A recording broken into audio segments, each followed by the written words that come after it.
রাত 12:22। লুবনা অস্থিরতায় নিজের ঘরে পায়চারি করছে। দাদুকে কিভাবে মানানো যায় এই ভাবনায় পুরো ঘরময় পায়চারি করছে সে। কিছুক্ষণ আগে লুবনার মা এসে ডেকে গিয়েছেন। লুৎফার মির্জা এখনো ঘরের দরজা খোলেননি।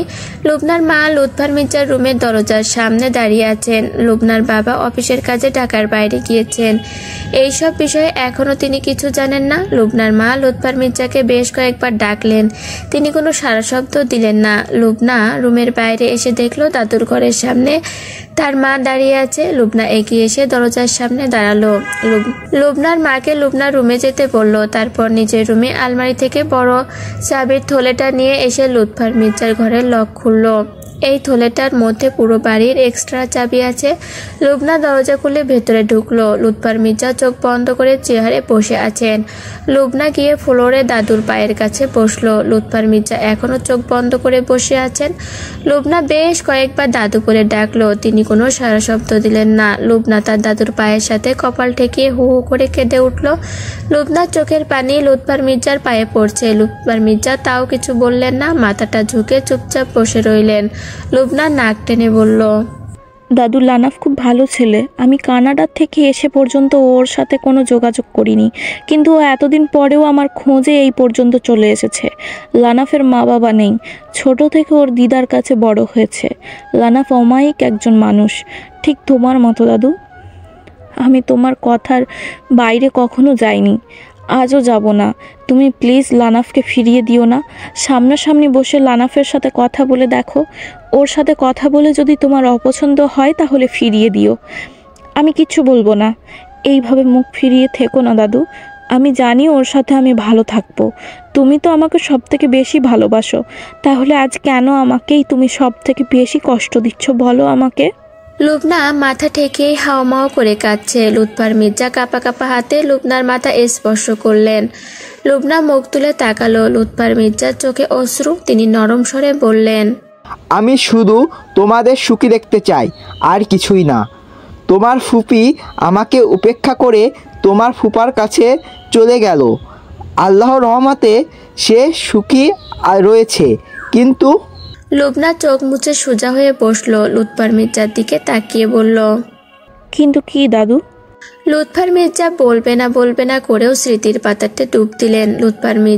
লুৎফার মির্জারা এক ভাই এক বোন ছিলেন। বোনটা ছিল খুব আদর করে পাখি বলে ডাকতেন তিনি। লুৎফার মির্জার ইচ্ছে ছিল বিদেশে গিয়ে ডিগ্রি আনবেন, কিন্তু ছোটবেলায় বাবা মারা যাওয়ায় তাকে এই জমিদারটি দেখাশুনো করতে হয়েছিল। দেশেই পড়াশুনো শেষ করেন তিনি, কিন্তু নিজের দেখা স্বপ্নটা আদরের বোন পাখিকে দিয়ে পূরণ করার স্বপ্ন দেখেন তিনি। লুৎফার মির্জার আম্মা রাজি ছিলেন না, কিন্তু পাখির মধ্যে ভীষণ আগ্রহ ছিল। সেই আগ্রহকে পুঁজি করেই লুৎফার মির্জা পাখিকে ডেনমার্কে পড়াতে পাঠান। এইদিকে লুৎফার মির্জা পাখির জন্য দেশে একটা ছেলেও দেখে রাখেন। পাখির পড়াশোনা শেষ হলেই এই ছেলের সাথে তিনি বিয়ে দিয়ে দেবেন ভাবেন। ছেলেটাও পাখিকে বেশ পছন্দ করেন। এইভাবে 3 মাস বছরের পর বছর কেটে গেল। পাখির ফাইনাল পরীক্ষা শেষ হতেই হঠাৎ করে লুৎফার মির্জার আম্মা অসুস্থ হয়ে পড়লেন। মেয়েকে খুব দেখতে চাইতেন তিনি, তাই লুৎফার মির্জা পাখিকে দেশে নিয়ে আসার ব্যবস্থা করলেন। পাখিও চলে আসলো, কিন্তু সেই ভিন দেশে রেখে আসলো তার ভালোবাসার মানুষকে। লুৎফার মির্জার আম্মা একটু সুস্থ হতেই পাখি ডেনমার্কে ফেরার জন্য উতলা হয়ে উঠল। লুৎফার মির্জার ইচ্ছে ছিল পাখি এবার দেশে কিছু করুক, না হয় বিয়ের কাজটা সম্পন্ন করে যাক। লুৎফার মির্জা যেই না বিয়ের কথা বোনকে বললেন, তখনই অদৃশ্য এক সত্য কাহিনী শুনতে হলো তাকে। পাখি তার ভালোবাসার মানুষের ব্যাপারে লুৎফার মির্জাকে জানালো। লুৎফার মির্জা কোনোভাবেই রাজি না। একজন ফরেনারের সঙ্গে বিয়ে দেবেন বোনের? তিনি কল্পনাও করতে পারেন না। বোনকে চোখে চোখে রেখেও কাজের কাজ হলো না। পাখি উড়াল দিল কোনো এক সকালের ফ্লাইটে। সেখানে গিয়ে বিয়ে করে ঘর বাঁধল ফরেনার এক ছেলের সঙ্গে। বছরখানেক না যেতেই তিনি শুনলেন পাখি আর এই পৃথিবীতে নেই।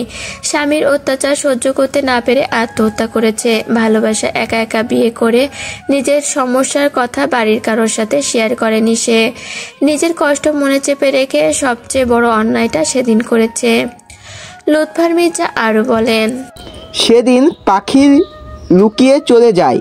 সেদিনও সেই বড় অন্যায়টা সে করেনি। দূরে চলে গেলেও জানতাম আমার বোন আছে, কিন্তু একেবারে যেদিন পৃথিবীর মায়া ত্যাগ করে হারিয়ে গেল সেদিন বড় অন্যায়টা সে করলো। পৃথিবীর সব মায়া ত্যাগ করে বোনটা নিঃশব্দে পৃথিবী থেকে হারিয়ে গেল। পাখি আমার কথা অমান্য করলো, তোমার ফুপি আমাকে অমান্য করলো, তারপরেও তোমার ফুপি সুখী ছিল এইটা ভেবে ভিতরে শান্তি পেতাম। শেষ পর্যন্ত তুমিও একটা ফরেনারকে বেছে নিলে। লুবনা নিচু স্বরে বলল, দাদু লানাফ খুব ভালো একটা ছেলে। আমি তোমাকে বিদেশে কখনোই পাঠাতাম না। তোমার মামাদের ভরসাতেই শুধু তোমাকে সেখানে পাঠিয়েছিলাম। আর তার চেয়ে বড় কারণটা ছিল তোমাকে ভালো ডাক্তার দেখানো প্রয়োজন ছিল, যেইটা ওখানে দেখিয়ে তুমি পুরো সুস্থ হয়েছো। তা না হলে কখনোই বিদেশের মাটিতে যেতে দিতাম না। তুমি পাখি বুবুর স্মৃতি মনে করে এত কঠোর হয়েছ দাদু? সেসব কথা থাক। তোমার যদি মনে হয় বিদেশি ছেলেটার সাথেই থাকবা তাহলে থাকতে পারো, শুধু কখনো যেন ভুল করেও ভুল কিছু না হয়। লুবনা কাতর স্বরে বলল, দাদু তুমি যদি নিজে লানাফের হাতে আমাকে তুলে দাও তাহলে আমি হাসি মুখে তার কাছে যাব, আর তুমি না মানলে আমি লানাফের কাছে যাব না। দূর দেশে তাকে ফেলে তোমার কথা ভেবে যেমন চলে আসতে পেরেছি, এখনও নিজের দেশে বসে তাকে ফিরিয়ে দিতেও পারবো। লুৎফার মির্জা চোখ জোড়া পানিতে চিকচিক করছে।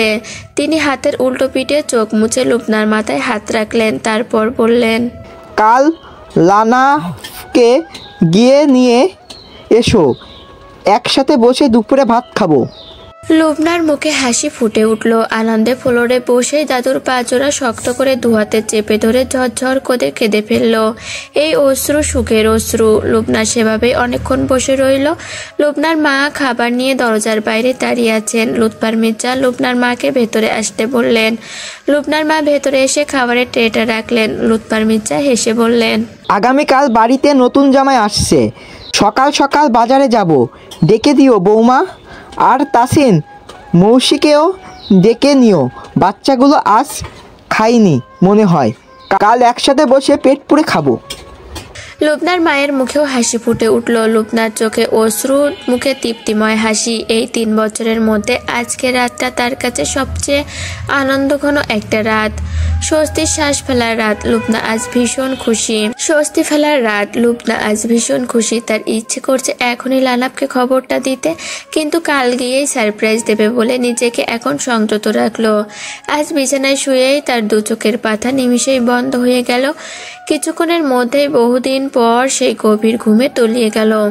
তাসিনের মৌসি লানাফের সাথে গল্প করে বাড়িতে আসলো। মৌসি রুমে এসে লুবনার ফোনে কল দিল, কিন্তু লুবনা কল রিসিভ করলো না। মৌসির চিন্তা হচ্ছিল, লুবনার মায়ের ফোনে কল দিতে গিয়েও দিল না। অনেকটা রাত হয়েছে, ঘুম থেকে উঠেই কল দেবে ভাবলো।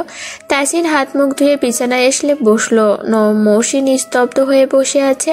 মৌসি তহমিলা চৌধুরীর কাছে শুনেছে লুৎফার মির্জা খুব কঠোর একজন মানুষ, নিজের সিদ্ধান্তকে খুব গুরুত্ব দেন। লুবনা আর লানাফের যে কি হবে এই চিন্তায় মৌসি চুপচাপ বসে আছে। তাসিন মৌসির হাত থেকে ফোনটা নিয়ে পাশে রেখে দিল, তারপর মৌসির কোলে মাথা রেখে শুয়ে পড়ল। মৌসি চিন্তিত মুখে তাসিনের মাথায় হাত বুলিয়ে দিল। তাসিন মৌসির দিকে তাকিয়ে বলল, এত চিন্তা কেন করছো? আমি তো আছি নাকি? আর লোবনা বুদ্ধিমতী মেয়ে, এখানে তুমি আমি চিন্তা করে কিছু হবে না। সময় নিয়ে নানা ভাইয়ের কাছে গিয়ে কথা বলবো। হ্যাঁ, এখন একটু হাসো। মৌসি ঠোঁট জোড়া প্রসারিত করে হাসলো। তাসিন যতই বলুক চিন্তা করো না, আপনা আপনি চিন্তা চলে আসলে কি করবে সে? তাসিন মৌসির কোলের ওপর থেকে মাথা তুলে একটু পিছিয়ে গেল, তারপর হাতটা সোজা করে রেখে মৌসিকে ইশারা করলো এখানে মাথা রাখার জন্য। মৌসি 1 সেকেন্ড দেরি না করে হাতের ওপরে মাথা রেখে তাসিনের পক্ষে মিশে গেল। সকালে নাস্তার টেবিলে বসে তিয়ান হতবাক হয়ে গেল। এত কিছু ঘটে গেছে, সে কিছুই জানে না। লানাফ তাহলে লুবনার খোঁজে এত দূর এসেছে। তিয়ান মৌসির শোটা পুরোপুরি দেখেছে, কিন্তু লাহা যে লুবনা এটা সে শোনেনি। গতকাল রাতে অনেক দেরি করে ফিরেছে সে, বাইরে থেকেই খেয়ে এসেছিল, একেবারে রুমে গিয়ে শুয়ে পড়েছে। তাই ঘটে যাওয়া এত কাহিনী সব তার অজানা ছিল। তিয়ান রোশনির কাছে শুরু থেকে শুনেছে আর বারবার বিস্ময় নিয়ে তাকাচ্ছে।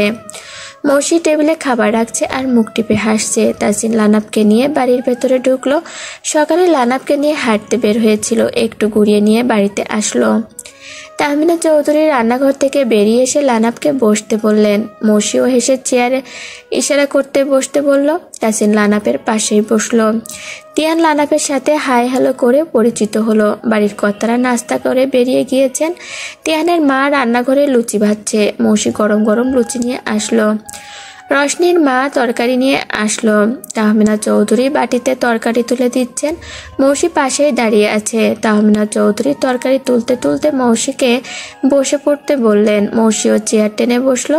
তিহান আর রশনির খাওয়া হয়ে গিয়েছে। মৌসির জোড়াজড়িতে তাহমিনাদের তিন যাকে একসাথেই বসতে হলো। তাসিনের তারা আছে বলে দ্রুত নাস্তা করে বেরিয়ে গিয়েছে সে। খাওয়া শেষ করে লানাপের সাথে গল্প করছিল সবাই।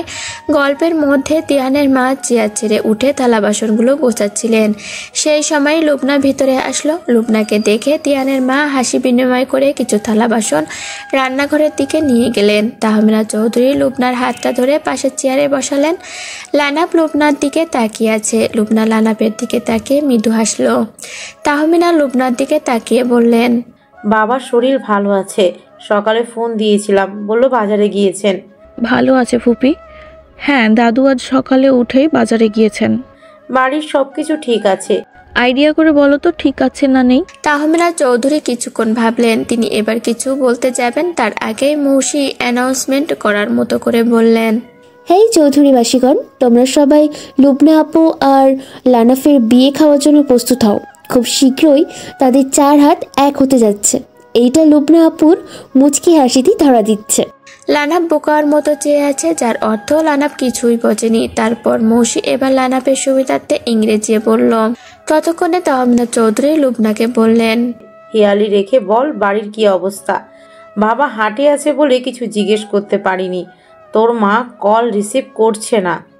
বাড়ির অবস্থা ভালো ফুপি, দাদু রাজি হয়েছেন। মৌসি খুশিতে লুবনার দিকে হাত বাড়িয়ে দিয়ে বলল, অভিনন্দন আপু, এই মুহূর্তে আমার আনন্দে লাফাতে ইচ্ছা করছে। শুধু শ্বশুর বাড়ি বলে লজ্জায় লাফাতে পারছি না। তাহমিনা চৌধুরী মৌসির কান মলে দিয়ে বললেন, এইটা শ্বশুর বাড়ি তাই না? শুধু ফাজলামি। তোর লাফাতে লজ্জা করলে আমাকে বল, তোর সাথে আমিও সঙ্গ দিই। তারপর লুবনাকে বললেন, বাবা যে এক রাতের মধ্যে মত বদলিয়ে ফেলবেন, অবিশ্বাস্য একটা ব্যাপার।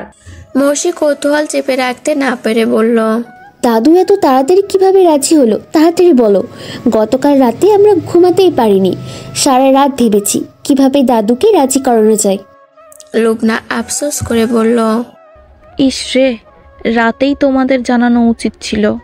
এইটুকু চিন্তা না করলে বুঝতাম কিভাবে তোমাদের এত ভালোবাসি। এখনই বেশি সারপ্রাইজ হয়েছি গো। লুবনা মৃদু হাসলো। তাহমিনা চৌধুরী লুবনাকে নাস্তা করার জন্য বললেন। লুবনা বলল, না গো, খাবো না, নাস্তা করেই বের হয়েছি। তাহমিনা চৌধুরী উঠে পড়লেন। তিয়ান অফিসের জন্য তৈরি হয়ে নিচে নামলো। রশনিও ভার্সিটিতে যাবে। তিয়ান অফিসে যাওয়ার পথে নামিয়ে দেবে, তাই দুই ভাই বোন একসাথেই বের হয়েছে। নিচে এসে লুবনাকে দেখে তিহান স্মিত হাসলো। তারপর মৌসি যখন বলল বিয়ে খাওয়ার জন্য তৈরি হও, তখন তিয়ান সোফাতেই বসে পড়ল। এখন সে বাকি কাহিনীটুকু শুনে তারপর উঠবে। এইদিকে রোশনি দেরি হয়ে যাচ্ছে। লুবনা শর্টকাটে গতকাল রাতের দাদু রাজি হওয়ার বিষয়টা শেয়ার করলো মৌসিদের সাথে। তিহান রোশনিও খুশি হয়ে গেল। তিহান আর রোশনি বেরিয়ে যেতেই মৌসি লুবনা আর লানাপকে নিয়ে ড্রয়িং রুমে সোফায় বসলো। লুবনা শক্ত করে মৌসির হাতটা ধরে আছে। মৌসির করা এই উপকার সে আজীবনেও ভুলবে না। মৌসিকে জড়িয়ে ধরে লুবনা কেঁদে ফেলল। মৌসি স্মিত হেসে লুবনাকে বলল, আমি যদি আগে জানতাম লানাফ যেই লাহাকে খুঁজছে সেটাই তুমি, তাহলে অনেক আগেই হয়তো তোমাদের দেখা হয়ে যেত। তারপরও আল্লাহ সঠিক সময়ে তোমাদের মুখোমুখি করিয়েছেন। এই সময়টাই তোমাদের দুজনের জন্য ভালো হয়তো। সারাটা জীবন দুজনে খুব খুব খুব ভালো থেকো। তোমার জন্য লানাফকে আমি হাউমাউ করে কাঁদতে দেখেছি। বাংলাদেশে আসার জন্য তাকে মরিয়া হতে দেখেছি। ভিসা না পেয়ে ভেঙে পড়ে আবার অধৈর্য ধরতে দেখেছি। একটা ছেলে কতটা ভালোবাসলে এই পর্যন্ত আসতে পারে, সেটা লানাফ একটা জলজান্ত উদাহরণ। আপু, লানাফকে কখনো কষ্ট দিও না। আর লানাফ, লুবনা আপু তোমাকে অনেক মিস করেছে, কষ্ট পেয়েছে। তুমি নিজের সবটুকু দিয়ে আপুকে আগলে রেখো। লানাফ মৃদু হেসে আগলে রাখার অভয় দিল। মৌসিকে অসংখ্য ধন্যবাদ জানালো।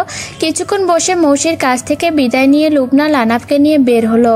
আর তার আগে মৌসিকে গুছিয়ে থাকতে বলল, যাওয়ার পথে মৌসিদের নিয়ে যাবে, বাড়ির বাচ্চাদেরও সঙ্গে নেবে। আফিয়া আপুকেও কল করে যাওয়ার কথা বলতে বলল, কিন্তু আফিয়ার শরীরটা ভালো না বলে যেতে চাইলো না। 2-1 দিনের মধ্যে বাড়িতে আসবে জানালো, তাই মৌসি আর জোর করলো না। লুবনা লানাফকে নিয়ে রমনায় গিয়ে বসলো। লুবনার মুখে মাস্ক, মাথায় ওড়না পেঁচানো। চারপাশের মানুষ লানাফের দিকে তাকিয়ে আছে, কেউ কেউ আবার আর চোখে তাকাচ্ছে। লুবনা বিড়বিড় করে বলল, ইচ্ছে করছে নিজের সেফটি বাদ দিয়ে ওড়না দিয়ে ওর মুখটায় পেঁচিয়ে রাখি। লানাফ লুবনার দিকে তাকিয়ে আছে। লুবনা চারপাশের মানুষের তাকানো অগ্রাহ্য করে লানাফের হাত ধরে উঠে দাঁড়ালো। তারপর সামনে হাঁটতে হাঁটতে বলল, এইটাই সেই রমনা পার্ক, তোমাকে ছবি দেখাতাম না? আমি চিনতে পারছি। লুবনা বিস্মিত চোখে লানাফের দিকে তাকালো, তারপর বলল, তুমি বাংলা বলছো? লানাফ এবার ইংরেজিতে বলল, মৌসির থেকে কিছু কিছু শিখেছি, ভালো করে বলতে পারি না। তুমি এইভাবে মুখ ঢেকে আছো কেন? বাংলাদেশে অনেক গরম। অভ্যস্ত। তোমাকে বলতাম না এখানে এসে তুমি থাকতে পারবে না? লানাফ মোহময় দৃষ্টিতে তাকিয়ে বলল, তোমার সাথে থাকলে আমি সব সহ্য করতে পারবো, মুখটা খোলো না। মুখ খুললে তুমি এখান থেকে পালিয়েও রক্ষা পাবে না, আমার সাথে তোমাকেও আটকে রাখবে। কে আটকে রাখবে আর কেন? পরে বলবো, এখানে সুন্দর বাতাস বইছে, বসো একটু। তোমার বাড়িতে যেতে বলছো? দাদু আবার রাগ করবে না তো? দাদুই যেতে বলেছেন, তোমার সাথে কথা বলবেন। আমাকে মিস করতে লাহা? একটা মুহূর্ত ভুলে থাকতে পারলে তো আলাদা করে মিস করবো বলো? ভিতরটা পুড়ে যেত, কিন্তু মুখ ফুটে বলতে পারতাম না। পরিবারের কিছু ঘটনায় নিজেকেই বেশি খেসারত দিতে হয়েছে, তোমাকেই বেশি কষ্ট দিয়েছি। মাঝে মাঝে মনে হতো দৌড়ে চলে যাই, কিন্তু দাদুর মুখের দিকে তাকিয়ে সব ইচ্ছে চাপা দিয়ে দিতাম। কষ্ট পেও না, তুমি রাজি করিয়ে না ফেললে আমি তোমার দাদুর পা ধরেই তোমাকে ভিক্ষা চাইতাম। যেভাবেই হোক তোমাকে আমার করে নিতাম। সারা রাত কত পরিকল্পনা করেছি, সেগুলো শুনলে তুমি হাসবে। তুমি তো জানোই আমি একটু বোকা। তুমি বোকা নও, তুমি কিউট একটা পার্সন, যার দিকে তাকালেই বারবার প্রেম পায়। লানাফ নাকটা উঁচু করে হাসছে, সাথে তার ধূসর চোখ জোড়াও হাসছে। আর সেই হাসি লুবনা এক দৃষ্টিতে তাকিয়ে দেখছে। রোশনি দুটো ক্লাস করে বাড়ি চলে আসলো। মৌসির সাথে নওশিন, রোশনি, আখি আর তহমিনা চৌধুরী যাবেন। মৌসি একটা সালোয়ার কামিজ পরে রেডি হয়ে নিল। তাসিন রাতে যাবে জানালো, তাই মৌসিরা মাহিমকে নিয়ে একাই চলে গেল। লুবনা ওই দিক দিয়ে লানাফকে নিয়ে চলে যাবে। তাসিন দুপুরে পুরান ঢাকায় একটা কাজে এসেছিল। কাজ সেরে মির্জা বাড়িতে ঢুকলো। লুৎপার মির্জা, তাসিন আর লানাফকে দুপাশে নিয়ে দুপুরে খেতে বসলেন। লুৎপার মির্জার মুখে উৎফুল্ল হাসি। তিনি নিজের হাতে তুলে তুলে তাসিন, মৌসি, লানাফ, লুবনাকে খাওয়ালেন। নওশিন, রোশনি ওদেরও তুলে দিলেন। লানাফের সাথে অনেক গল্প করলেন। গতকাল যেই মানুষটাকে লানাফ দেখেছিল আজ যেন একদম ভিন্ন এক প্রকৃতির মানুষ তার সামনে। লানাফেরও খুব ভালো লাগলো। পুরোটা সময় স্বাচ্ছন্দ্যে কাটালো। তন্নি টিউশনি থেকে বাড়ি ফিরছে। পিছন থেকে একটা গাড়ির হরেন শুনে পেছন ফিরে তাকালো সে। তাকিয়ে দেখলো তিহানের গাড়ি। তন্নি তিহানের গাড়ির জানালার দিকে এগিয়ে আসলো। তিহান একটা ফ্লাইং কিস দিয়ে বলল, মিস ইউ। তন্নি মৃদু হেসে বলল, রিয়েলি? তিহান ঠোঁট কামড়ে বলল, অনেকখানি। তন্নি হাসলো। তিহান হাত বাড়িয়ে অনেকগুলো চকলেট দিয়ে বলল, সন্ধ্যা হয়ে যাচ্ছে, বাড়ি চলে যাও, বাড়ি পৌঁছে কল দিচ্ছি। তন্নি মাথা দুলিয়ে বাড়ির দিকে চলে গেল। তিহানও গাড়ি ঘুরিয়ে বাড়ির দিকে চলে আসলো। রাত 1টা বাজে। আফিয়া দেয়াল ঘেঁষে দাঁড়িয়ে আছে। মুন্নার হাতে একটা ফুলদানি। ফুলদানিতে রাখা ফুলগুলো ঘরে ছড়িয়ে আছে। আফিয়া দেয়াল ঘেঁষে দাঁড়িয়ে থরথর করে কাঁপছে। মুন্নার চোখ জোড়া ভয়ঙ্কর রকমের লাল হয়ে আছে। আফিয়া ঘর থেকে বেরিয়ে যাওয়ারও পথ পাচ্ছে না। চোখ মুখ খিচে চুপচাপ নিঃশব্দে দাঁড়িয়ে আছে, যেন একটা শব্দ মুখ থেকে বের করলেই মুন্নার হাতে থাকা চীনামাটির ফুলদানিটা তার শরীরে এসে লাগবে। তারপরও নিজেকে শক্ত রেখে আফিয়া বলল, আপনি কি পাগল হয়ে গিয়েছেন? একটা বাইরের মেয়ের জন্য আমাকে বাড়ি যেতে চলে যেতে হবে? আফিয়ার কথাটা শেষ না হতেই মুন্না চিৎকার করে বলল, এই বাইরের মেয়েকে? কথাটা বলেই ফুলদানিটা দেয়ালে ছুঁড়ে মারল। মোমেনা বেগম আর আফিয়া শ্বশুর দরজার বাইরে থেকে দরজা ধাক্কা দিচ্ছেন। মুন্না সবার উদ্দেশ্যে বলল, আর একবার দরজা ধাক্কালে নিজে মরবে, না হয় তোমাদের আদরের বৌমাকে মারবো বলে দিলাম। ভয়ে তারা আর দরজা ধাক্কালো না, দরজার বাইরেই দাঁড়িয়ে শান্ত গলায় ছেলেকে বোঝাতে লাগলেন।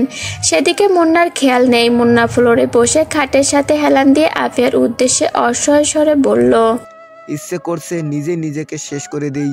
চারপাশের এত যন্ত্রণা আর নিতে পারছি না। সে আমাকে ছাড়া বাঁচবে না, তাকেও আমি ভীষণ ভালোবাসি, তাকে ছাড়া কিছুই ভাবতে পারছি না। এইদিকে তুমিও এই বাড়ি ছেড়ে যাবে না। আমি কি করব বলে দাও আমাকে, মেরে ফেলো নয়তো শান্তি দাও। আফিয়া চোখ মুছে নিয়ে বলল, আমি চলে গেলেই তুমি শান্তি পাবে, তাই তো? হ্যাঁ পাবো। ভেবে বলো। খুব ভেবেছি, আর কিছু ভাবার নেই। হাত জোর করে বলছি, আমাকে যেভাবেই হোক মুক্তি দাও। তোমার ভাই মন্ত্রী বলে আর তুমি আমার বাবার বন্ধুর মেয়ে বলে আমি জোর করতে পারছি না। তোমার বিবেককে যা বলে তাই করো। আমি আর এত কিছু নিতে পারছি না। একটা মানুষ সব পারে, কিন্তু যার সাথে প্রতিনিয়ত থাকে তার প্রতি ভালোবাসা না থাকলে তার সাথে সারা জীবন কাটিয়ে দেওয়া যায় না। আফিয়া রহস্যের হাসি আসলো, তারপর মলিন মুখে বলল, জানা ছিল না, জেনে উপকৃত হলাম। ভালোবাসা না থাকলেও জোর করে অনেককে থাকে, কিন্তু শান্তি জিনিসটা কখনোই পায় না। আমি শান্তিতে থাকতে চাই। তুমি নিশ্চিন্তে থেকো, আমি চলে যাব। মুন্না সঙ্গে সঙ্গে বলল, কখন যাবা? আফিয়া চোখে অশ্রু গড়িয়ে পড়ছে, যত চোখ মুছছে তত গাল ভিজে যাচ্ছে। আফিয়া ঢোক গিলে কোনো রকমে বলল, এখনই যাচ্ছি। মুন্না প্রথমে বলল, পৌঁছে দিয়ে আসবো। তারপর ঘড়ি দেখে বলল, কাল ভোরে যেও, এখন অনেকটা রাত হয়েছে। আফিয়া তাও নির্লজ্জ হয়ে বলল, আমি এখানেই থাকি, তুমি চাইলে তাকে বিয়ে করে আলাদা বাসা নিয়ে থাকতে পারো, আমি কিচ্ছু বলবো না। মুন্না এবার চিৎকার করে বলল, আমার সাথে কাহিনী করো, এখনই বললেই চলে যাবা, আবার এখনই অন্য কথা বলছো, মিথ্যাবাদী একটা। আফিয়া এবার রেগে উঠে বলল, একটা বাইরের বাজে মেয়ের জন্য আমার সাথে এমন ব্যবহার করছো কেন? মুন্না এবার গর্জে এসে আফিয়ার গালে পুরো শক্তি দিয়ে থাপ্পড় মারলো। আফিয়া কিছুটা দূরে ছিটকে পড়ল। মুন্না আফিয়াকে তুলে আর একটা থাপ্পড় মারতে যাবে, তখনই তাসিন এসে মুন্নার হাতটা ধরে ফেললো। তাসিন মুন্নার হাতটা ধরে সজোরে ছুঁড়ে ফেললো। মুন্না নিজেও কিছুটা ছিটকে দূরে সরে গেল। তাসিন আফিয়ার হাতটা ধরে নিজের কাছে নিয়ে এক হাতের বাহুতে আগলিয়ে নিল। ভাইকে দেখে আফিয়ার চোখ বেয়ে অনবরত পানি ঝরছে। আঁচল দিয়ে মুখ চেপে ফুপিয়ে কেঁদে ওঠে। আফিয়ার চোখের কোণে আর গালে দাগ বসে গিয়েছে। হাতের কনুইয়ের কাছটায় রক্ত জমাট বেঁধে কালছিটে হয়ে আছে। তাসিন বোনের দিকে তাকিয়ে নিজেকে আর কন্ট্রোল করতে পারল না। মুন্নার দিকে রুখে যেতে আফিয়া বাধা দিল। তাসিন করুণ দৃষ্টিতে বোনের দিকে তাকালো। দুপুরে খেতে বসে মৌসির কাছে শুনেছিল আফিয়ার শরীর খারাপ বলে এখানে আসতে পারেনি। পার্টি অফিস থেকে বাড়ি ফেরার পথে বোনের কথা বারবার মনে পড়ায় তাসিন আফিয়ার শ্বশুর বাড়ি আসে। শ্বশুর শরীর বেশি খারাপ হয়েছে কিনা এইটা ভেবে তার চিন্তা হচ্ছিল। এই রাস্তা হয়েই যাচ্ছিল বলে সময় জ্ঞান ভুলে বোনের বাড়িতে ঢোকে। কলিং বেল বাজানোর সঙ্গে সঙ্গে মোমনা বেগম দরজা খুলে দেন। তাসিনকে দেখে তিনি অবাক হন। আফিয়ার রুম থেকে উচ্চস্বরে শব্দ আসছে। তাসিন মোমেনা বেগমের দিকে জিজ্ঞাসু দৃষ্টিতে তাকায়। তিনি আর মুখ বুজে থাকতে পারেন না। তাসিনকে কিছু কাহিনী বলেন তিনি। আফিয়ার শ্বশুর মাথাটা কিছুটা নিচু করে বসে আছেন। তাসিন বেশ কয়েকবার দরজা ধাক্কালো। ভেতর থেকে অতিরিক্ত শব্দ আসছে। তাসিন মোমেনা বেগমের উদ্দেশ্যে বলল, এক্সট্রা চাবি আছে আন্টি? এতক্ষণ এক্সট্রা চাবির কথা মোমেনা বেগম ভুলে বসেছিলেন। তাড়াহুড়ো করে নিজেদের ঘর থেকে এক্সট্রা চাবি এনে দিলেন। তাসিন রুমের লক খুলে দেখে আফিয়া ফ্লোরে ছিটকে পড়ে আছে। মুন্না আবারও হাত উঁচু করেছে মারার জন্য। এই মুহূর্তে তাসিনের মনে হচ্ছিল মুন্নাকে কেটে টুকরো টুকরো করে ফেলতে। বোনের বাড়িতে এসে এমন কিছু দেখবে তাসিন কল্পনাও করেনি। মুন্না চুপচাপ দাঁড়িয়ে আছে। মোমেনা বেগমেরও মাথা নিচু। তাসিন মুন্নার দিকে আর একবারও তাকালো না, শুধু মুন্নার বাবাকে বলল, আপনার ঘরে এসে আমার বোনের এই অবস্থা একটাবার জানানোর প্রয়োজন মনে করলেন না আপনারা? আমার বোনের দোষ থাকলে আমাদের একটাবার বলে দেখতেন।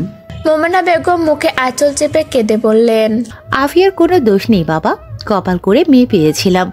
আমি এক অভাগী মা, এই আমি নিজের সন্তান মানুষ করতে পারিনি। তাসিন আফিয়ার আঘাতগুলো আরেকবার দেখে ছুটে গিয়ে মুন্নার শার্টের কলার চেপে ধরে নাকে মুখে কয়েকটা ঘুষি মারল।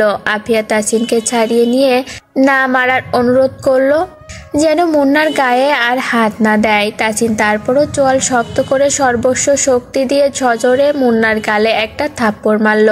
মুন্না ছিটকে পড়ে দেয়ালের সাথে আরো জোরে ধাক্কা খেলো। জোরালো একটা শব্দ হলো। তাসিন আর 1 সেকেন্ডও সেখানে না দাঁড়িয়ে বোনের হাত ধরে ও বাড়ি থেকে বেরিয়ে আসলো। মোমেনা বেগম দরজা পর্যন্ত কাঁদতে কাঁদতে এগিয়ে আসলেন। আফিয়া অশ্রু নয়নে শাশুড়ির দিকে পিছু ফিরে কয়েকবার তাকালো। মারিয়া মিমি চুপচাপ দাঁড়িয়ে আছে, তাদের চোখে অশ্রু ঝরছে। আফিয়ারা নিচে নেমে যেতেই মারিয়া ছুটে ভাইয়ের কাছে গেল। মুন্না গুটিসুটি মেরে দেয়ালে হেলান দিয়ে বসে আছে। তাসিন গাড়িতে আফিয়াকে পাশের সিটে বসে নিজে জোরে জোরে শ্বাস ছাড়লো। তার ইচ্ছে করছে সবকিছু ভেঙে গুড়িয়ে দিতে। আফিয়া এখনো ফুপিয়ে কেটে যাচ্ছে। তাসিন জানালা দিয়ে বাইরে তাকিয়ে হা করে কয়েকবার শ্বাস ছেড়ে নিজেকে স্বাভাবিক করলো। তারপর ফার্স্ট এইড বক্স বের করে আঘাতের জায়গাগুলোতে স্যাভলন লাগিয়ে ব্যান্ডেজ করে দিল। তারপর ড্রাইভ করে বাড়ির দিকে রওনা দিল। যাওয়ার পথে আফিয়াকে কান্না করতে নিষেধ করে কি নিয়ে সমস্যা হয়েছে পুরোটা জানতে চাইলো। আফিয়া একটু সময় নিয়ে পুরো ঘটনাটা ভাইকে বলল। তাসিনের চোয়াল আরো শক্ত হলো। তার বোনকে এত কিছু সহ্য করতে হয়েছে ভেবে তার নিজের ওপরে ভীষণ রাগ হলো। আপিয়াকে সেদিন দেখে তাসিনের মনের মধ্যে ভালো লাগেনি। ভেবেছিল আপিয়ার সঙ্গে কথা বলবে, কিন্তু সময় সুযোগ হয়ে ওঠেনি। এই মুহূর্তে সময় সুযোগ আর নিজের ওপরে তার অসহ্য রকমের রাগ হলো। আফিয়া জানালার বাইরে তাকিয়ে আছে। মনে হচ্ছে তার দম বন্ধ হয়ে আসবে। তার জীবনেই এমন হওয়ার ছিল। সব মেনেই তো সংসার গুছিয়ে নিচ্ছিল সে, তার সাথেই কেন এমন হলো? শতটা অভিযোগ তাকে ছিঁড়ে খাচ্ছে। বুকের ভেতরটা চিনচিনে একটা ব্যথায় ফেটে যাচ্ছে। মুন্নার মুখটা তার চোখে চোখে ভাসছে। সবকিছুর বিনিময়ে সারা জীবন ওই বাড়িতেই আফিয়া থাকতে চেয়েছিল। তার ভেতরে এই কষ্টটা তো কাউকে দেখাতে চায়নি সে। সব মেনেই তো চুপচাপ থেকে যেতে চেয়েছিল। বাড়ির মানুষের সম্মানটা রক্ষা করে ওভাবেই না হয় কাটিয়ে দিত বাকিটা জীবন। কেউ তো আর আঙুল তুলে বলতো না এই মেয়েটার স্বামী তাকে ছেড়ে দিয়েছে। আফিয়া মুখে আঁচল চেপে পুরোটা পথ কাঁদতে কাঁদতে আসলো। তাসিন বাড়িতে ঢুকে দেখলো ড্রয়িং রুমের লাইট বন্ধ। অনেকটা রাত হয়েছে, সবাই হয়তো ঘুমিয়েও গিয়েছে। তাসিন ড্রয়িং রুমের লাইট অন করতেই দেখলো তাহমিনা চৌধুরীর রুমের লাইট অন হলো। মৌসিকেও ঘর থেকে বের হতে দেখা গেল। করিডর থেকে আফিয়াকে দেখে মৌসি দ্রুত পায়ে নিচে নেমে এলো। তাহমিনা চৌধুরীও নিজেদের রুম থেকে বেরিয়ে করিডোরে দাঁড়িয়ে নিচে তাকালেন। ততক্ষণে মৌসি নিচে চলে এসেছে। তহমিনা চৌধুরী এত রাতে আফিয়াকে দেখে হাসি মুখে নিচে নেমে আসলেন। নিচে নেমে আফিয়ার কাছাকাছি আসতেই আটকে উঠলেন তিনি। মৌসি আফিয়ার পাশে বসে তাসিনের দিকে জিজ্ঞাসু দৃষ্টিতে তাকালো। আফিয়া মাথা নিচু করে বসে আছে। তহমিনা চৌধুরী আফিয়ার কাছে এসে কি হয়েছে বলতেই আফিয়া ডুকরে কেঁদে উঠল। তাসিন চোয়াল শক্ত করে দাঁড়িয়ে আছে। এইদিকে আফিয়া কাঁদছে। তহমিনা মেয়েকে জড়িয়ে ধরে কি হয়েছে জানতে চাইলেন। ব্যান্ডেজে হাত বুলিয়ে আটকে ওঠা কণ্ঠে বললেন, তাসিন, আফিয়ার কি হয়েছে বলছো না কেন? আফিয়া কাঁদছে কেন? আস্তে আস্তে বাড়ির সবার ঘুম ভেঙে গিয়েছে। সবাই এখন ড্রয়িং রুমে। আহসানুল চৌধুরী তার বন্ধুর কাছে কল দিতে চাচ্ছিলেন। তাসিন এখন নিষেধ করলো। তারপর সংক্ষেপে পুরো ঘটনাটা বলল। তাহমিনা চৌধুরী মেয়েকে জড়িয়ে ধরে কেঁদে ফেললেন। তিয়ানের মা, রোশনির মা সবাই আফিয়াকে ঘিরে বসেছে। কেন এতদিন তাদের কিছু জানায়নি? যেই মেয়েকে ফুলের টোকাও পর্যন্ত পড়তে দেয়নি তারা, সেই মেয়ের গায়ে হাত তুলেছে। এত কষ্ট সহ্য করতে হয়েছে। এইসব বলেই সবাই কষ্ট পাচ্ছেন। আফিয়াকে কান্না করতে নিষেধ করেছেন। আফিয়ার চাচারা এখনই ওই বাড়িতে যেতে চাচ্ছিলেন, কিন্তু আফিয়া এই বিষয়ে সবাইকে চুপ থাকতে বলল। সে চায় না দুই পরিবারের মধ্যে বিন্দুমাত্র কথা কাটাকাটি হোক, কেননা এখানে তার শ্বশুর শাশুড়ির কোনো দোষ নেই। তারা খুবই ভালো মনের মানুষ। বরং আফিয়াকে আরো আগলে রাখতেন। যাকে নিয়ে সারা জীবন কাটাবে সেই ভালো না। যে যেভাবে ভালো থাকতে চায় তাকে সেভাবেই ভালো থাকতে দেয়া উচিত। আফিয়ার চোখ বেয়ে অনর্গল পানি পড়ছে। বারবার চোখ মুছেও গাল ভিজে যাচ্ছে। চোখে টলমল পানি নিয়ে সবার উদ্দেশ্যে বলল, আমি কারো ভালো থাকা কেড়ে নিতে চাই না, কারো শান্তিও নষ্ট করতে চাই না। আমার শ্বশুর শাশুড়ি যথেষ্ট ভালো মানুষ, তাদেরকেও কিছু বলবা না। ওই বাড়ির সাথে কেউ কথা বলুক আমি চাই না। কোনো ঝামেলার দরকার নেই। আফিয়া উঠে নিজের ঘরে চলে গেল। তাহমিনা চৌধুরী চোখে অশ্রু নিয়েই তাকিয়ে আছেন। আহসানুল চৌধুরী আফিয়াকে কিছু বলতে চাচ্ছিলেন, তাসিন থামিয়ে দিল। আফিয়া রুমের দরজা লক করে বাথরুমে ঢুকে ট্যাপ ছেড়ে উন্মাদের মতো কাঁদলো। তার পুরো শরীরে যন্ত্রণা, বুকে অশান্তির ঢেউ বয়ে যাচ্ছে। তাসিন ওপরে নিজের রুমে চলে আসলো। এখনো তার রাগ কমেনি, সবকিছু তছনছ করে দিতে ইচ্ছে করছে। মুন্নাকে জ্যান্ত পুঁতে ফেললেও হয়তো তার রাগ কমবে না। তার সাহস হয় কিভাবে আফিয়ার গায়ে হাত উঠাবার? তাসিন এইটাই ভেবে পাচ্ছে না। পুরো ঘরময় অস্বাভাবিকভাবে পায়চারি করছে। মৌসি এসে এক গ্লাস পানি ঢেলে সামনে ধরলো। তাসিন পানিটা নিয়ে অল্প একটু পান করলো। মৌসি গ্লাসটা রেখে বলল, শান্ত হও প্লিজ। কিছু ভাবার হলে মাথা ঠান্ডা করে ভাবো। এইভাবে রাগ নিয়ে কোনো সিদ্ধান্ত নেওয়া যায় না। পরিস্থিতি তো তুমি সামনে থেকে দেখেছো। ঠান্ডা মাথায় কিছু ভেবো। এখন একটু বিশ্রাম নাও। তাসিন অস্থির হয়ে বলল, আমি নিজের চোখে যা দেখেছি, আমি কোনোভাবে শান্ত হতে পারছি না। সব কিছু এলোমেলো করে দিতে ইচ্ছে করছে। এত সাহস কিভাবে হয়? কাপুরুষের মতো বইয়ের গায়ে কেন হাত তুলবে?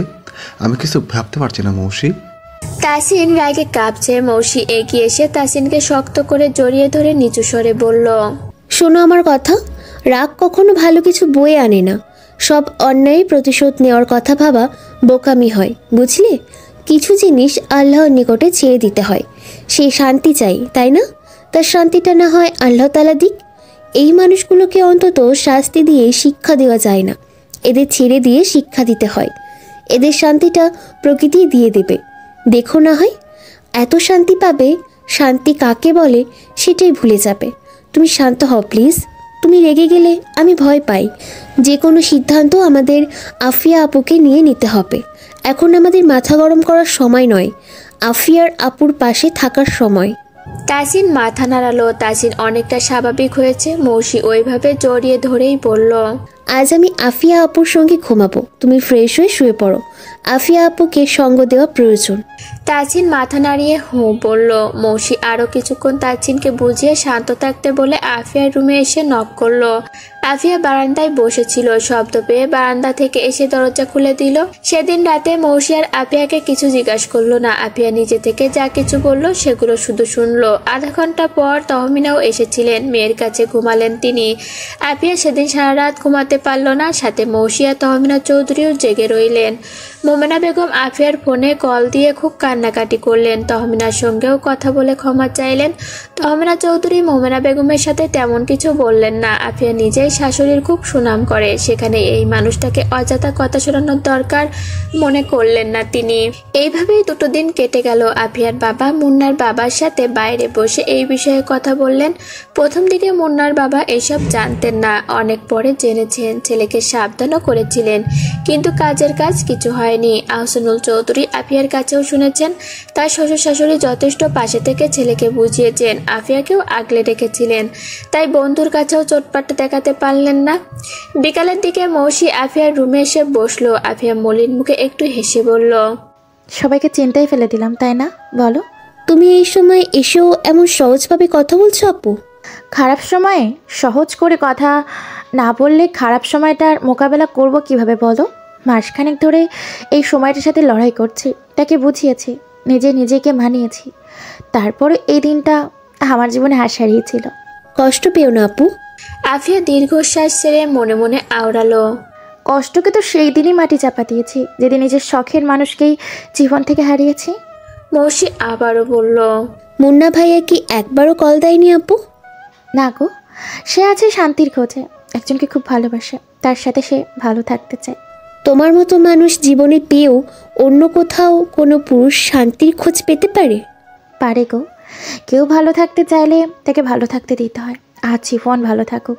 আমার একটু ভালো লাগছে না আপু। পাগলি একটা। দেখো আমি কেমন শক্ত হয়ে গেছি। তুমি কষ্ট পাচ্ছ কেন? আমি তোমাদের নিয়েই ভালো থাকবো। মৌসি হঠাৎ করেই হু হু করে কেঁদে উঠল। তার আফিয়া আপু কষ্ট হচ্ছে সে জানে, কিন্তু মেয়েটা কাউকে বুঝতে দিচ্ছে না। আফিয়ার মুখের দিকে তাকিয়ে মৌসির বুক ফেটে যায়। সামনে লুবনার বিয়ের দিন ফেলবে হয়তো, কিন্তু এই সময় কারোর মনের অবস্থা ভালো নয়। মৌসি নাক টেনে ফুপিয়ে কাঁদছে। আফিয়া একটু একটু করে নিজেকে গুটিয়ে নেওয়ার চেষ্টা করছে, নিজেকে শক্ত হিসাবে বাড়ির সবাইকে দেখাতে চাচ্ছে, কিন্তু এই মৌসি ঠিকই তার মনের খবর বুঝে নিজেও কষ্ট পাচ্ছে। আফিয়া মৌসির মাথায় হাত বুলিয়ে দিয়ে আড়ালে নিজের চোখের পানি মুছে নিল। লুবনারা গতকাল সারাদিন তাসিনদের বাড়িতেই ছিল। আফিয়াকে সবাই নিজেদের মতো করে বুঝিয়েছে। আফিয়া চুপচাপ বসে সবার কথা শুনেছে, আর নিজের কথা দ্বারা সে ভালো আছে এইটাই সবাইকে বোঝানোর চেষ্টা করেছে। লানাব অল্প কিছুদিনের জন্য এসেছে, তাকে আবার ফিরতে হবে। লুৎফার মির্জা এবারই বিয়ে দিয়ে দেবেন ভেবেছিলেন, কিন্তু বাড়ির এমন একটা পরিস্থিতিতে সবাই থমকে গিয়েছে। আফিয়াকে এটা সামলাতে হবে। নিজের জীবনের একটা বিশ্রী ঘটনার জন্য সুন্দর কিছু শুরুতে বাধা হতে পারে না। তাই আফিয়াই লানাবদের বিয়ের ব্যাপারটা নিয়ে কথা এগোনোর জন্য তাসিন আর মৌসিকে বলল। বিকালের দিকে লুবনা লানাবকে নিয়ে চন্দ্রিমা উদ্যানে হাঁটছে। একটু আগেই বৃষ্টি হয়ে গিয়েছে। বৃষ্টির পানিতে প্রকৃতি যেন নতুন রূপে সেজেছে, গাছপালা সতেজ লাগছে। এই জায়গাটা লুবনার খুব প্রিয় একটা জায়গা। মাঝে মাঝে এখানে এসে সে চুপচাপ বসে থাকতো। বসে বসে লানাবের কথা ভেবেই এক বিকেল পার করে দিত। আর আজ সেই লানাব তার পাশে দাঁড়িয়ে আছে, সব তার ভাবনার বাইরে। এই মেঘলা দিনটা তাকে মোহনীয় একটা বিকেল উপহার দিল। লানাবের হাত ধরে লুবনা ঘুরিয়ে দেখালো, আইসক্রিম খেলো, বাদাম নিল, ঝালমুড়ি খেলো। ঝালমুড়িটা একবার মুখে দিয়ে ঝালের পরিমাণ বেশি দেখে লানাব আর খেলো না, ডকডক করে পানি পান করলো। বাঙালি যে কোনো খাবার আগে মুখে দিতে গিয়ে লানাব ভয় পাচ্ছে। মুনতাহা বেগম লানাবের জন্য একদম ঝালবিহীন খাবার রান্না করে দিচ্ছেন, তাহমিনাও ঝাল কম দিচ্ছেন। এইভাবেই দিনগুলো যাচ্ছে। লানাব আর 10 দিন বাংলাদেশে আছে। সামনের সপ্তাহে তাদের বিয়ের তারিখ ঠিক করা হয়েছে। এইদিকে রোশনির পরীক্ষা শুরু। সামনের সপ্তাহে বেশ কয়েকদিন পরীক্ষার গ্যাপ আছে। বিয়ের তারিখটাও তার মধ্যেই পড়েছে। এই জন্যই রোশনি একটু খুশি হলো। তহমিনা চৌধুরীদের সবার মুখ ভার, ভেতরে ভেতরে একটা কষ্ট বয়ে বেড়াচ্ছে সবাই। এই বিষয়ে কথা বলতে গেলেই আফিয়ার কান্না পাচ্ছে। তাই যত পারছে এই মুহূর্তে এই ঘটনা এড়িয়ে চলতে যাচ্ছে। লুবনাদের বিয়েটা না কাটা পর্যন্ত আফিয়া স্বস্তিতে রুমের দরজাটাও বন্ধ করতে পারছে না। আফিয়া ঠিক আছে বোঝাতে চাচ্ছে, তারপরও মায়ের মন সব সময় খারাপটাই ভেবে নিচ্ছে। আজ রোশনিদের পরীক্ষা ছিল। তন্নিকে রোশনি নিজের পরিবারের একজনই মনে করে। সবকিছু শেয়ার না করলে তার চলে না। পরীক্ষা শেষ করে বের হয়ে দুজনে হাঁটছিল। রোশনি তন্নিকে তার আফিয়াপুর কথাটা যেই বলতে যাবে, তখনই রোশনির হঠাৎ করে চোখের সামনে পড়ল মুন্না একটা মেয়ের হাত ধরে সামনের দিকে হেঁটে যাচ্ছে। যত সম্ভব মেয়েটা পরীক্ষার্থী। পরীক্ষার হলে ঢোকার আগে মেয়েটাকে রোশনি একবার দেখেছে। রোশনি সেদিকেই তাকিয়ে রইল। এইদিকে মুন্না বাইকে করে মেয়েটাকে নিয়ে চোখের আড়াল হয়ে গেল। তন্নি রোশনির দৃষ্টি বরাবর তাকিয়েছিল। তন্নিও মুন্নাকে দেখলো, তারপর রোশনির দিকে তাকিয়ে বলল, মুন্না ভাইয়া না আফিয়া আপুর ননদ কি আমাদের সঙ্গে পড়ে? রোশনি মাথা নাড়িয়ে বলল, উফ, তাহলে মেয়েটা কি? আমিও জানি না, চিনতে পারলাম না, কিন্তু একটা ঘটনা ঘটছে। তন্নি উৎসুক চাহনি নিয়ে শুধালো, কি হয়েছে? রোশনি হাঁটতে হাঁটতে পুরো ঘটনাটা তন্নির সাথে বলল। তন্নি আতকে ওঠা কণ্ঠে বলল, কি বলিস? হ্যাঁ রে, বাড়ির সবাই খুব চিন্তিত। এদিকে লানাব ভাইয়াও চলে যাবে, আর 10 দিনের মতো আছে। লানাব ভাইয়াদের বিয়ের তারিখও ঠিক করেছে। সবার মন খারাপের মধ্যে বিয়ে। বাড়ির পরিস্থিতি ভালো না। আফিয়া আপু কত ভালো জানিস তো, আপুর সাথেই এমন হলো। আমার মনে হচ্ছে এই মেয়েটা সেই মেয়ে। তন্নি ভাবুক হয়ে বলল, হতে পারে। পরের পরীক্ষাতে দেখছি দাঁড়া। আমার আপুর জীবনটা এলোমেলো করে দেওয়া হলো না, তার খেসারও তো দিতে হবে। তন্নি রোশনির কাছ থেকে বিদায় নিয়ে মনটা খারাপ করে বাড়ি ফিরল। বাড়ি ফিরতেই তন্ময়ের ফোনে কল দিল। তন্ময় কল রিসিভ করলো না। তন্নি ফোন রেখে ফ্রেশ হতে গেল। ফ্রেশ হয়ে এসে দেখলো তন্ময় কল দিয়েছে। সূর্য অস্ত গিয়েছে, প্রকৃতির আলো মিলান হয়ে কৃত্রিম আলোয় ঝলমল করছে পুরো শহর। তন্নি রুমে এসে হাতে তোয়ালি নিয়ে তন্ময়ের কল রিসিভ করলো। প্রকৃতির মিলান আলোর মতোই তন্নির মনটাও আজ বিষণ্ণ। রোশনি থেকে শুনে আসা পুরো ঘটনাটা তন্নি তন্ময়কে বলল। তন্ময় পুরোটা শুনে দুই হাতে মাথা চেপে ধরে চুপচাপ অনেকক্ষণ বসে রইল। তার মস্তিষ্ক বলছে আফিয়ার আজ এমন অবস্থার জন্য সে দায়ী। মেয়েটাকে সেদিন ওভাবেই ফিরিয়ে না দিলেও পারত। গোটা পরিবারের কাছে সে মনে হয় শুধু ভালো সেজেই থাকতে চেয়েছিল। তা না হলে তার ভালোবাসাকে ছেড়ে সে কিভাবে থাকতে পারলো? সে কি পারতো না দুনিয়ার মানুষকে একদিকে রেখে তার ভালোবাসা জয় করে নিতে? না, তার কাছে বন্ধুত্বটাই সবকিছুর ঊর্ধ্বে ছিল। তার মস্তিষ্কের সাথে প্রশ্নের খেলা চলছে, নিজেই নিজের কাছে হেরে যাচ্ছে যেন। সে তো আফিয়ার ভালোই চেয়েছিল। তার কোনো জব ছিল না, জব হবে এমন নিশ্চিত কোনো দিকও তার জানা ছিল না। বাইরে যাওয়া হবে কিনা এটাও শিওর ছিল না। এত দোটানার মধ্যে কি করতো সে? কোন মুখে বা তাচিনের সামনে গিয়ে দাঁড়াতো? একটা জব থাকলে না হয় বুক ফুলিয়ে দাঁড়াতে পারত। দরকার হলে আফিয়াকে সে ভিক্ষে চেয়ে নিত। কিন্তু যেই সময় আফিয়ার বিয়ের কথা উঠল সেই সময় তন্ময় একদম নিরুপায় ছিল। তন্ময় ফোনটা হাতে নিয়ে আফিয়ার নাম্বারে কয়েকবার ডায়াল করেও কেটে দিল। ফোন দিয়ে কি বলবে সে? কত রকম চিন্তা তার মাথায় আসছে। কিছুক্ষণ পর এত চিন্তা ভাবনা বাদ দিয়ে আফিয়ার হোয়াটসঅ্যাপে তন্ময় কল দিল। কিন্তু তন্ময়কে নিরাশ করে আফিয়া তন্ময়ের কলটা কেটে দিল। তন্ময় দ্বিতীয়বার আর কল দিল না। ফোনটা পাশে রেখে জানালার বাইরে উদাস হয়ে তাকিয়ে রইল। রোশনি পরীক্ষা দিয়ে বাড়ি এসে মৌসির রুমে গিয়ে মুন্নার ঘটনাটা মৌসিকে বলল। তখন তাসিনও রুমে ছিল। সেই সময়ে আফিয়াও মৌসির কাছে একটা কথা বলতে আসছিল। আফিয়া মৌসিদের রুমে ঢুকতে গিয়ে রোশনির বলা কথাগুলো শুনতে পেল। আফিয়ার ভিতরে ঢুকলো না। তার বুকের ভিতরে সব সময়ের জন্য অসহ্য একটা ব্যথা বয়ে যাচ্ছে। এতদিন তো মুন্নার সব কাণ্ড শুধু সেই জানতো, আর এখন বাচ্চারাও তার কাহিনী ডেকে এসে বাড়িতে বলে। আফিয়ার লজ্জায় মাটিতে মিশে যেতে ইচ্ছে করে, কিন্তু যে অন্যায় করে তার তো কিছু হয় না। সামান্য লজ্জাটাও তার করে না। কেউ দেখে ফেলার ভয়ও নেই, কেউ জেনে ফেলার ভয়ও নেই। কোনো কিছুই এখন আর সে পরোয়া করে না। কিন্তু আফিয়া সেখানে আর না দাঁড়িয়ে নিজের রুমে চলে আসলো। সহ্য না হলেও যতদিন এই পৃথিবীতে আছে সবকিছু সহ্য করে যেতে হবে তাকে। লুবনা, লানাপ আর মৌসি বিয়ে শপিং করছে। সাথে মাহিম, নিশান আর বডিগার্ড আছে। নওশিন আর রোশনি ভিন্ন ফ্লোরে আছে, তারাও কেনাকাটা করছে। লুবনা আর মৌসি বেনারসি দেখছে। লানাপ, মাহিম, নিশান চুপচাপ বসে আছে আর মাঝে মাঝে সময় দেখছে। নিশান সময় দেখে বলল, দেখো দুপুর বিকাল রাত শেষ হয়ে ভোর হয়ে যাবে, তবুও কেনাকাটা অর্ধেক হবে না। আগে মৌসিপুর সঙ্গে শপিংয়ে আসতাম, ড্রেস কিনতে এসে শুধু ঘুরে ঘুরেই একবেলা কাটিয়ে দিত। পরের বেলায় একটা ড্রেস নিত, তারপরের বেলায় আরেকটা। কিন্তু বাড়ি ফেরার আগ মুহূর্তে ঠিক 5 থেকে 10 মিনিটের মধ্যে 8-10টা ড্রেস নিয়ে ফেলতো। শেষ মুহূর্তে এসে যতগুলো ড্রেস নিত সেইগুলো আগে নিয়ে ফেললেই তো সময় নষ্ট হতো না। তারপর থেকে আপুর সঙ্গে শপিংয়ে আসা ছেড়েই দিয়েছি। আজ আবার ফেঁসে গিয়েছি রে। নিশানের কথায় মৌসির চোখ পাকালো আর লুবনা ফিক করে হেসে ফেললো। লানাপ এদের বাংলা কথা বোঝে না, তাই অসহায়ের মতে তাকিয়ে থাকলো। নওশিন আর রোশনি কেনাকাটা শেষ করে মৌসিদের কাছে আসলো। নিশান নওশিকে বলল, আজ আল্লাহ সহায় হয়েছেন, এদিকে তো শেষ হলো। আমি আর মাহিম কিছু খেয়ে আসি, আর অপেক্ষা করতে পারছি না। মৌসি নিশানকে ডেকে বলল, লানাফকে নিয়ে যাও, হেঁটে আসুক। মৌসি এদের বকবকানিতে ঠিকভাবে পছন্দ করেই উঠতে পারছিল না। ওরা যেতে মৌসি আর লুবনা মনোযোগ দিয়ে শাড়ি দেখলো। বিয়ের বেনারসি পছন্দ করা হলে বাড়ির সবার জন্য শাড়ি নিল। শাড়ির কালেকশনগুলো এত দারুণ যে এইটা দেখছে সেইটাই মৌসির পছন্দ হয়ে যাচ্ছে।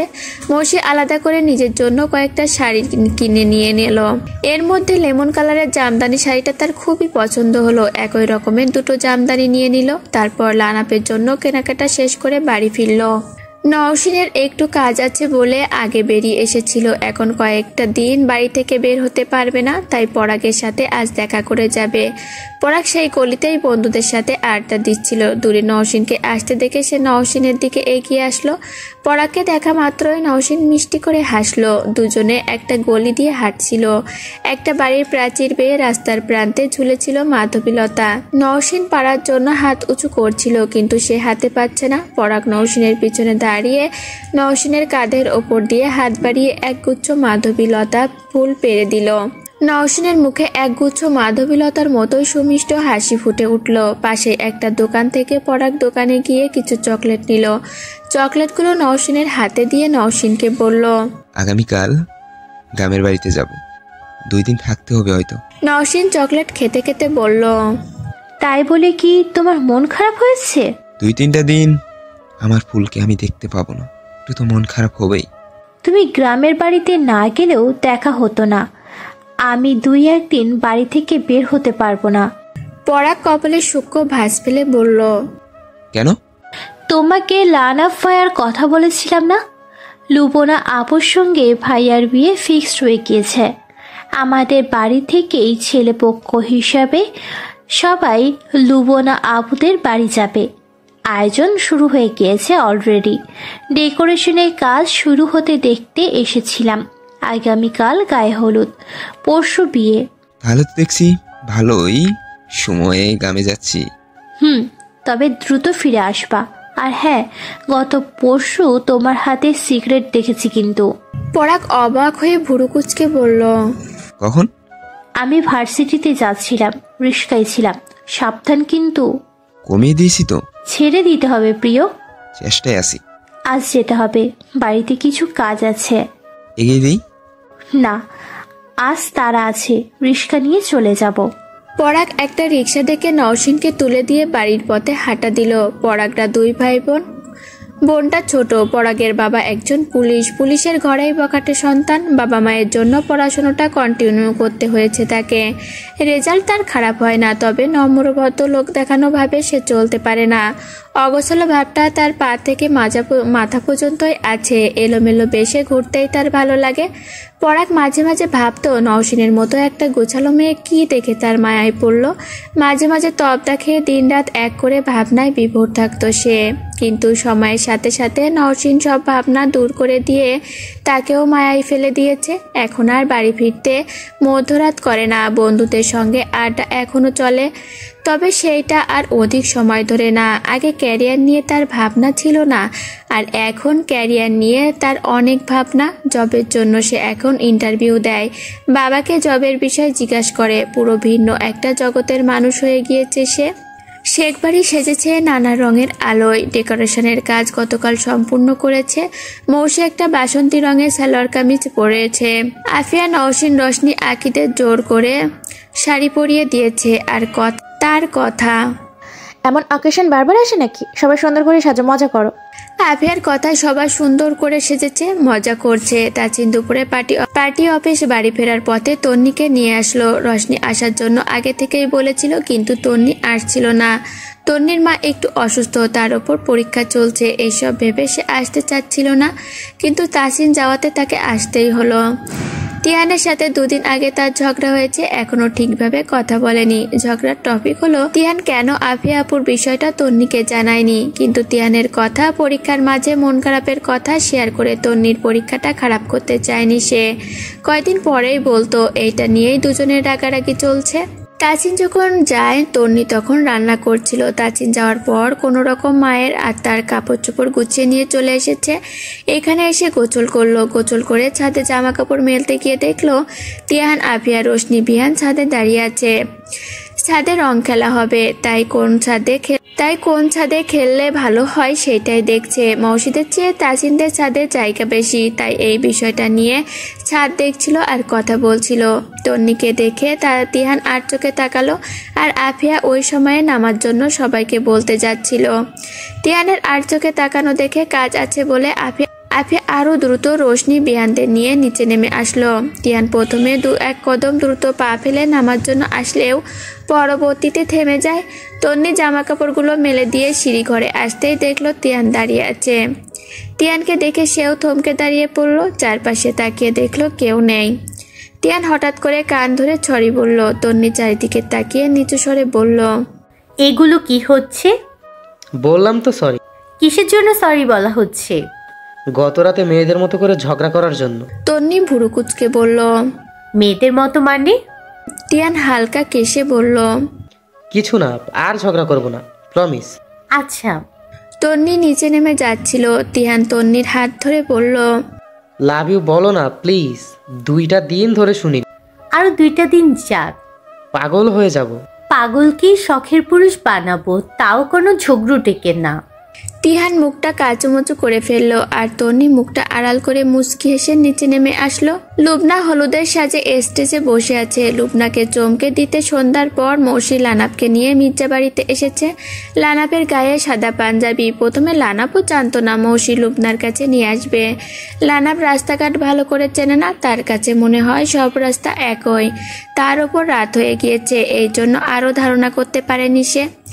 লুবনাদের বাড়ির কাছাকাছি আসতেই তখন সে বুঝতে পেরেছে মাহিম ড্রাইভ করছে। মৌসি তার পাশে বসে আছে, তার পেছনে লানাপ, নৌসিন আর নিশান বসেছে। পেছনের গাড়িতে রশনি, তিহান, বিহান, আখি আছে। লুবনা লানাপকে পাঞ্জাবিতে আজ প্রথম দেখেছে।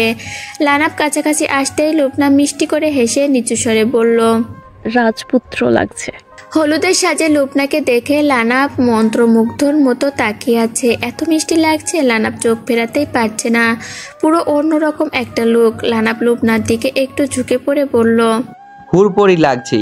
লুবনা মুচকি হাসলো। মৌসিরা সবাই লানাপ আর লুবনার সাথে ছবি তুললো। মৌসি তাসিনকে কল করেছিল, কিন্তু তাসিন ব্যস্ততা দেখিয়ে ফোন রেখে দিয়েছিল, এই জন্যই মৌসির একটু মন খারাপ ছিল। কিন্তু কয়েক মিনিটের মধ্যে মৌসির মন খারাপ কর্পূরের ন্যায় উড়ে গেল। তাজিনও এখানে এসে হাজির হয়েছে, সঙ্গে আছে আফিয়া। এখানে সবাই একত্রিত হয়ে সুন্দর কিছু সময় মুহূর্ত কাটালো। আড্ডা, নাচ, গান সব মিলিয়ে আসর জমলো দারুণ। লুৎফর মির্জাও সবটা দারুণ উপভোগ করছেন। লানাপের সাথে কয়েকদিন থেকে গল্প গুজব করে তার খুব ভালো লেগেছে, তাই মনে আর কোনো দ্বিধাদ্বন্দ্ব নেই। মন থেকেই লানাপকে মেনে নিয়েছেন তিনি, নিজের মনেও জায়গা দিয়েছেন। মির্জা বাড়ি থেকে খাওয়া দাওয়া করে তাজিনরা বের হলো। এবার তাজিন মৌসিকে নিয়ে আগে বের হয়ে গেল।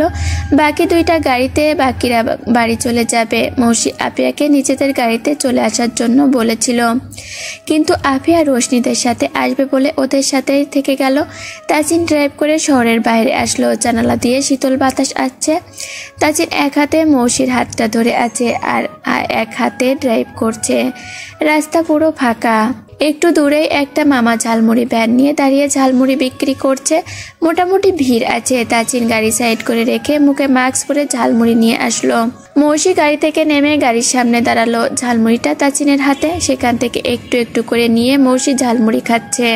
এই মামা ঝালমুড়িতে আচারের তেল দেয়। ঝালমুড়িটা খেতেই ভিন্ন একটা স্বাদ, সাথে ঝালও দিয়েছে প্রচুর। মৌসি ঝাল খেয়ে চোখ মুখ কুচকে নাক টেনে বলল, এই ঝালমুড়িটা লানাফকে খাওয়াতে হতো, বেচারা নাকের পানি চোখের পানি এক করে ফেলতো। লোকেশন দিয়ে আসতে বলি। না, আজ অনেকটা রাত হয়েছে আর কাল অনেক ধকল যাবে, আজ থাক। এবার কি করবা? আইসক্রিম খাবো, ঝাল প্রচন্ড। সামনে একটা ফাস্ট ফুডের দোকান দেখতে পেয়ে তাজিন সেখান থেকে আইসক্রিম নিয়ে এসে মৌসিকে দিল। মৌসি আইসক্রিম খেতে খেতে সামনের দিকে একটু হাঁটলো। তাজিন একটু কেসে বলল, এবার কোথায় যেতে চাও বলো? বাপ্পা, ব্যাপার কি? আজ এত ভালো হলে কি করে? তাজিন চুলগুলো ঠিক করতে করতে বলল, আগে খারাপ ছিলাম নাকি? আগেই ভালো ছিল, যখন যেখানে বলতাম নিয়ে যেতে, আর এখন 5 দিন আগে থেকে বললেও হয় না। বুড়ো বয়সে প্রচুর ঘুরবো বউ। হ্যাঁ, হাতে লাঠি নিয়ে ঠুংঠাং করে ঘুরতে বের হব। তার আগে যাব, কাজ একটু গুছিয়ে নিই। সামনে মাস পর্যন্ত অস্ট্রেলিয়া যেতে পারে, আগে থেকে কথা দিচ্ছে না, তবে আমি গেলে তুমি যাচ্ছ, মাস্ট। মৌসি আইসক্রিম মুখে নিয়ে বলল, গত বছরে একটা শুটে অস্ট্রেলিয়া গিয়েছিলাম, খুব কম সময়ের জন্য, সেইভাবে সময় নিয়ে ঘুরতেই পারিনি। এক অভিনেতা অসুস্থ হয়ে যাওয়ায় দ্রুত শুটিং শেষ করতে হয়েছিল। তাইসিন এদিক সেদিক তাকিয়ে বলল, এবার ফেরা যাক, ক্লান্ত লাগছে।